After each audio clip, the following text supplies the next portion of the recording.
Air dari langit kata Rasulullah Allah tahan. Jadi 3 tahun menjelang Dajjal keluar, dan itu adalah setelah dukhon ya. Sepertiga air dari langit Allah tahan. Kemudian sepertiga tanah-tanaman yang ada di muka bumi, mau biji-bijian, buah-buahan semacamnya Allah biarkan mati. Sepertiga binatang berkuku, binatang yang bisa dimakan juga pada mati. Kemudian tahun kedua menjelang Dajjal keluar, 2/3 air dari langit Allah tahan. 2/3 air di bumi juga Allah tahan. Dan tanam-tanaman yang ada di muka bumi 2/3 mati.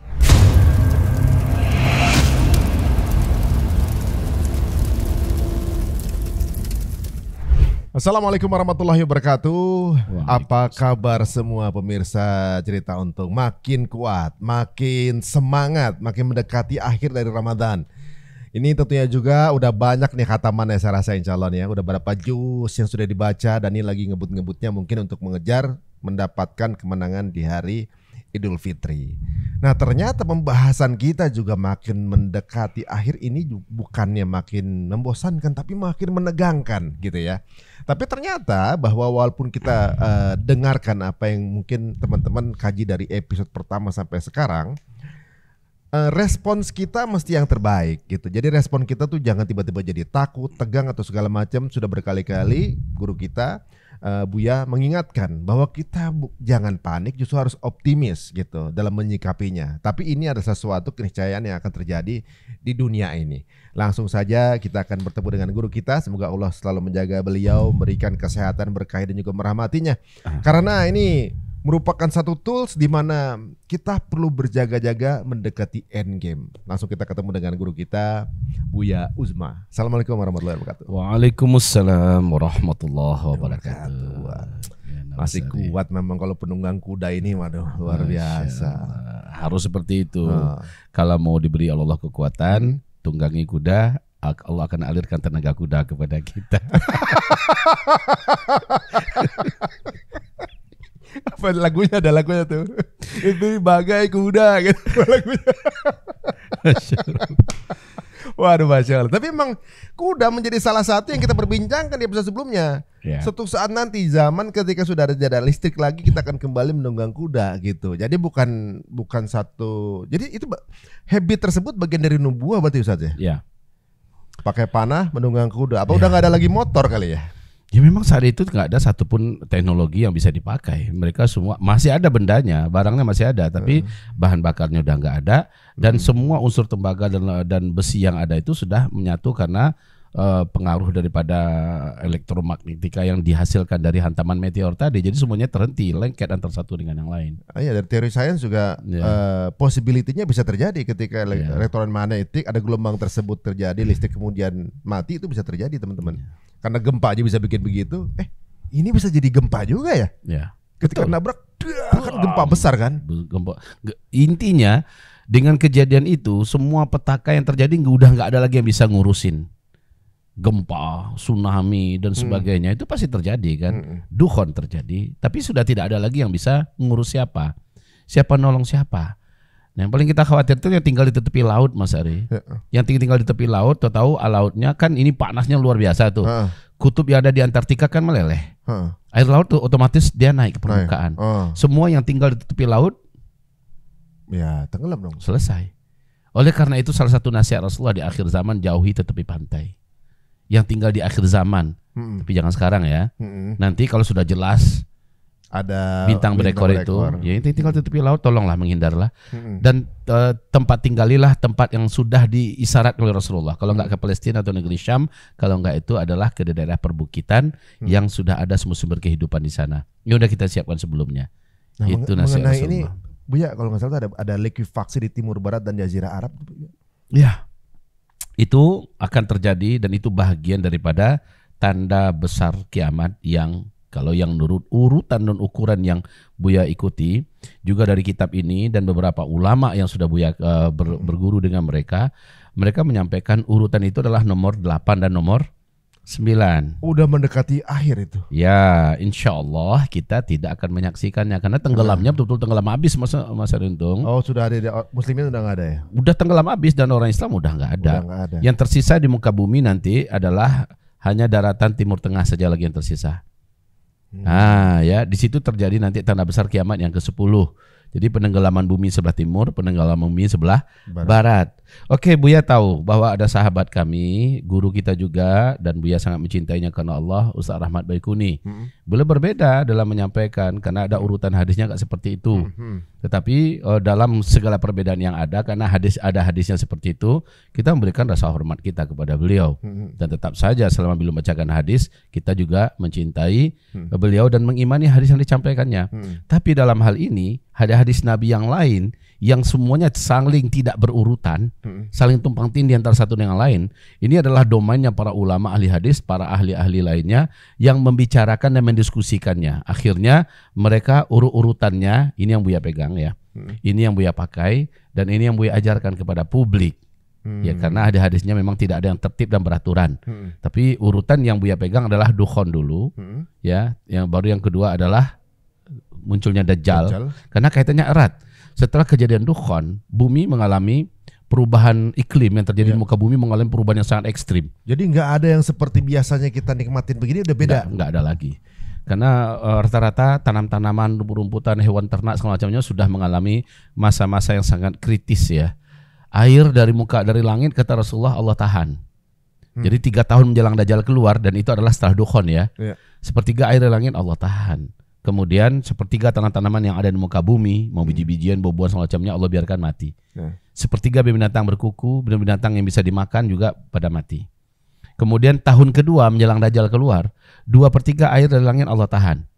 2/3 air di bumi juga Allah tahan. Dan tanam-tanaman yang ada di muka bumi 2/3 mati. Ini semakin memperparah keadaan. Di sini adalah sampai manusia kepada puncak, hampir tidak sanggup lagi bertahan hidup. Ya, karena 2/3 makanan yang ada di muka bumi habis. Bumi ini seperti mengalami kegersangan dan mati ya. Tanah mulai retak-retak di mana-mana, di berbagai daerah, mungkin termasuk Indonesia. Kemudian tahun di mana Dajjal keluar pada tahun itu, sama sekali air di langit tidak turun. Sama sekali air di bumi tidak ada. Maksudnya air yang bahkan Sungai Nil pun diyakini tidak akan kering. Sungai Nil ya, kemudian beberapa danau di muka bumi akan mengering. Sungai Efratnya tersisa sedikit saja lagi airnya. Saking parahnya ketika itu, manusia betul-betul mengalami kekeringan. Nah, saat itu kata Rasulullah SAW, yang diberi oleh Allah dan dijaga oleh Allah rezekinya tetap bertahan adalah kawasan dan komunitas orang-orang beriman yang tinggal di perbukitan. Dan mereka dengan iman mereka yang kuat, amal soleh mereka yang luar biasa, Allah jadikan kehidupan di sana terjaga dengan baik. Tanahnya tetap subur, airnya tak mengalir, hewan ternaknya hidup, mereka hidup. Nah, ini hebatnya ya, kenapa di akhir zaman Nabi mengisyaratkan agar orang-orang beriman larilah ke bukit-bukit kata Rasulullah. Bawalah keluargamu, bawalah hartamu, selamatkanlah nyawa agamamu, dan tinggallah di bukit-bukit. Tapi tentu saja kita nggak boleh tinggal di bukit sendirian. Kita harus buat komunitas orang-orang beriman, sama-sama tinggal di perbukitan itu. Makanya kami mengajarkan setiap provinsi hendaknya minimal ada satu titik yang disepakati bersama, siapkan kawasan sana. Siapkan, nggak usah tinggal saat ini di sana, tapi persiapkan. Sudah ada kawasan kita, ini rumah yang kita bangun semacamnya, dan itu Buya buat di pesantren Buya di Payakumbuh Sumatera Barat. Alhamdulillah kami punya dikasih oleh Allah titipan tanah yang ada beberapa hektar, dan itu kita jadikan, dan kita hanya tampung untuk 60 orang saja yang akan bergabung di sana. Kami batasi memang 60 orang saja. Silakan ambil kekaplingnya dan bangun. Nanti kalau dia terjadi chaos, terjadi kekacauan segala macamnya, bintang berkesudahan, tinggal lari saja. Mereka sudah punya rumah di situ. Mereka sudah punya ternak mungkin di situ, sudah punya sawah apa segala macamnya. Ya, biar pesantren yang kelola dulu sementara. Ya, nah, Mas Hari, pokoknya kalau termasuk di antara Buya, boleh nggak kami bergabung di Payakumbuh? Ahlan wa sahlan. Mungkin Mas Hari, orang-orang beriman, orang-orang soleh lainnya, silakan bergabung di sana. Lihat, saya mau tempat yang ini, saya mau tempat yang ini. Buat langsung bangun. Ya, dengan pola yang sudah disiapkan oleh tim kita yang di sana. Ya, disertifikatkan, diserahkan sertifikatnya, dibuatkan rumahnya dengan dana yang dari orang-orang yang akan bergabung di sana. Tapi memang nggak banyak karena ini bukan untuk bisnis ya. Cuma untuk 60 keluarga saja. Nah, ini orang-orang yang mau bergabung, padahal kata Buya, setiap provinsi harusnya ada. Di Jawa Barat ada minimal, harusnya setiap kabupaten malah. Ada daerah perbukitan yang dijadikan kawasan persiapan perlindungan. Di Batam sudah ada yang mulai membuat. Kalau di Jawa Barat ini malah Buya melihat kawasan Megamendung yang dibangun oleh ayahanda yang tercinta, guru kita sayangi, IBARS. Ini sangat layak sekali untuk menjadi tempat pertahanan akhir zaman gitu ya. Jadi ada kawasan seperti ini. Dulu almarhum Murabi Kiai Haji Muhammad Arifin Ilham ketika beliau pindah ke Sentul, beliau mengatakan, "Bang, Ana sudah mulai," katanya. Ya, Arifin sudah mulai. Yaitu yang di Sentul. Ternyata Sentul lama-lama jadi rame juga kan. Iya. Nah, ini udah nggak efektif. Akhirnya beliau ke Gunung Sindur. Bang Zul katanya, Arifin sekarang ke Gunung Sindur ini lebih sepi lagi. Karena memang jangan sampai ada di daerah yang banyak penduduknya. Kalau bisa daerah yang masih sepi gitu ya. Oh. Kenapa istilahnya kita lari dari kota? Kenapa kita lari dari gunung-gunung Merapi? Kenapa kita lari dari tepi pantai? Karena isyarat dari Nabi, saat kelaparan orang yang tinggal di kota akan menjadi brutal. Mereka akan jadi ganas dan mereka akan membunuh kesana kemari demi bisa bertahan hidup. Hadisnya sahih Imam Bukhari di kitab Al-Adabul Mufrad. Karena lapar, tetangga rela membantai tetangganya demi bertahan hidup, demi sepotong roti. Karena lapar. Dan itu hanya terjadi di komunitas yang orangnya campur aduk di sana. Dari kota-kota sangat efektif, sangat potensial sekali terjadinya seperti itu. Makanya orang-orang beriman tinggal sesama orang beriman. Sepahit apa keadaan kayak di Palestina sekarang. Walaupun kalau Palestina kelaparan, mereka tidak ada yang mau membantai saudaranya sendiri. Iya. Ya, jadi komunitas orang beriman itu saling menjaga. Ketika tanah mereka subur, air mereka ada, ternak mereka hidup, banyak orang-orang yang ingin menjarah. Tapi karena mereka membuat komunitas orang beriman, mereka saling menjaga, nggak ada yang berani. Kita solid di situ.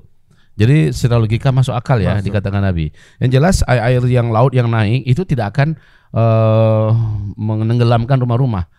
Ketika terjadi dukhon, air laut pasti naik. Karena bumi ini panas ya, laut es di Antartika, di kutub utara, kutub selatan pasti meleleh. Ya, akhirnya air laut naik dan orang yang tinggal di tepi pantai akan tenggelam. Setelah itu terjadi kelaparan massal, kelaparan yang sangat berat untuk ditanggung. Ya, kenapa? Ya tadi itu 3 tahun menjelang Dajjal keluar, kata Rasulullah, air dari langit mengalami penyusutan yang signifikan. Begitu juga air yang ada di bumi, tanam-tanaman dan makanan yang ada di bumi semakin berkurang. Tahun ketika Dajjal keluar sama sekali air tidak ada keluar, turun dari langit dan juga tidak ada air yang ada di bumi. Kecuali kawasan yang orang-orang beriman huni dan tempati. Ya Rasulullah, apa makan minum kami saat itu? Sekali lagi Rasulullah menjawab dengan jawaban yang sama. Zikir adalah makan minum kalian saat itu. Jadi karena nggak ada yang mau dimakan, dengan zikir saja Allah kenyangkan saat itu. Tetapi sekali lagi ini hanya berlaku untuk orang-orang beriman yang sebelum kejadian ini terjadi dia sudah memadai imannya, ya, dan dia sudah mengilmui perkara ini dan dia sudah punya amal soleh yang juga cukup. Sehingga ketika dia berzikir dengan subhanallah, alhamdulillah, la ilaha illallah, Allahu akbar dan sebagainya, cukup dengan itu Allah mengenyangkannya sampai Dajjalnya keluar. Saat Dajjal keluar, Mas Ari Untung, orang-orang yang sudah berputus asa hidup di muka bumi mendapatkan berita. Kemana saja Dajjal datang, Dajjal merubah langit dan menurunkan air. Dajjal menunjuk bumi yang kering kemudian menjadi subur, ya, tumbuhan tanaman dan hidup hewan-hewan. Kemudian Dajjal membawa gunungan makanan. Ini yang menjadikan orang-orang pada berduyun-duyun datang ke tempat di mana Dajjal nanti diumumkan di sini Dajjal akan datang. Maka orang nunggu duluan kayak konser gitu.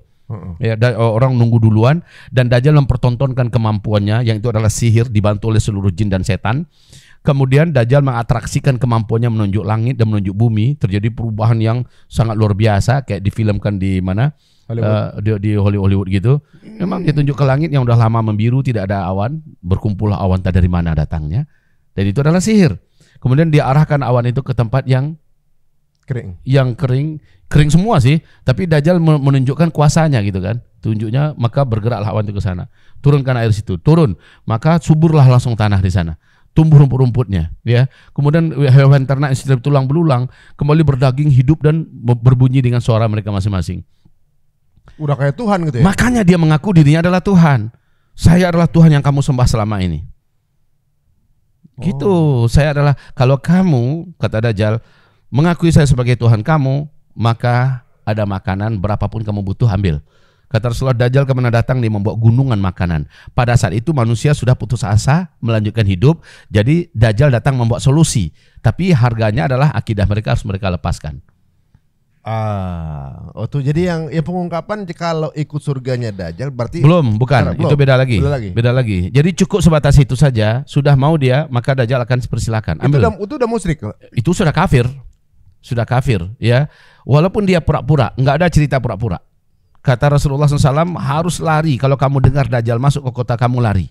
Larinya kemana? Perintah Nabi adalah kalau nggak ke Mekah, ke Madinah, atau ke dalam Masjidil Aqsa. Karena inilah 3 masjid dan kota yang tidak akan dimasuki oleh Dajjal.